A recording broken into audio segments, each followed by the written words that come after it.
Love जिहाद पर चुनावी लीड लेने की मानो जैसे होड़ लग गई है।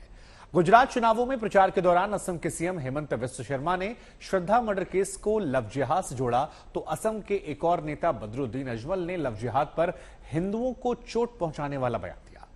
वो जनसंख्या बढ़ाने का फॉर्मूला बताने लगे, हिंदू महिलाओं को जल्द शादी करने की सलाह देने लगे ताकि ज्यादा से ज्यादा बच्चे पैदा किए जा सके।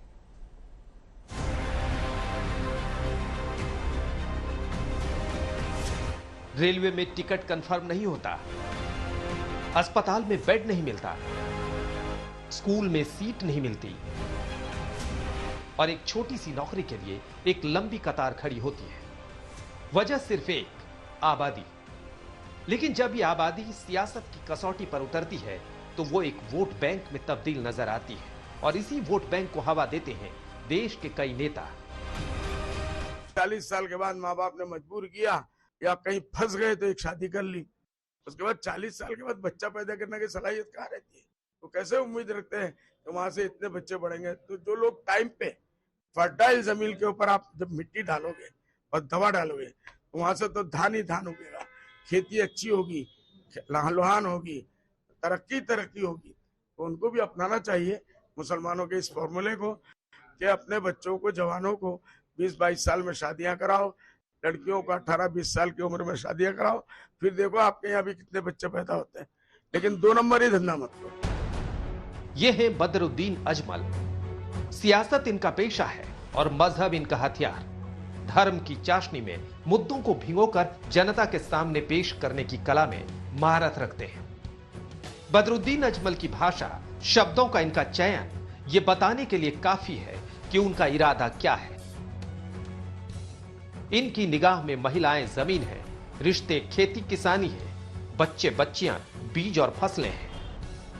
वो लोग 40 साल से पहले 1, 2, 3 इलीगल बीवियां रखते हैं, वहां बच्चे होने नहीं देते, उनका खर्चा वो बजाते हैं, मजा उड़ाते हैं।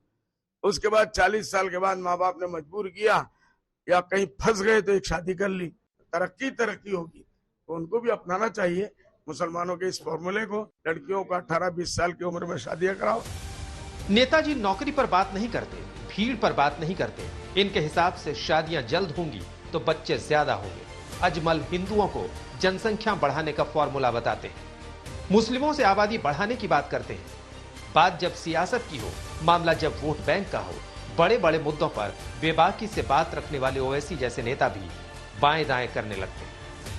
ये मैं इस बारे में मैं नहीं कह सकता कुछ भी, इसलिए कि ये एक इंडिविजुअल पर्सनल चॉइस होता है हर एक इंसान का कि वो शादी कब करे, और फिर वो उन्हीं का चॉइस होता है कि वो कब अपनी फैमिली को माने औलाद पैदा करेंगे। तो ये एक इंडिविजुअल चॉइस है और ये चीज़ मैं नहीं बोल सकता, उनकी राय हो सकती है।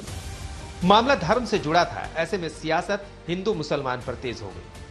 अवैध बीवी, अवैध बच्चे, अवैध विवाह, महिलाओं को खेती की तरह इस्तेमाल करना, कच्ची उम्र में निकाह के लिए मजबूर करना और फर्टिलिटी बढ़ाने के नए नए सगुफे और उनको तरीके आज स्वयं मौलाना बदरुद्दीन ने स्वीकार किए।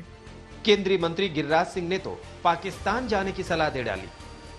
भारत को भी आज जरूरत है, सीमित संसाधन है, इसलिए एक ऐसा कड़ा कानून लाना चाहिए जो हिंदू, मुसलमान, सिख, ईसाई पर लागू हो। जो ना माने उसको सरकारी योजनाओं से वंचित किया जाए।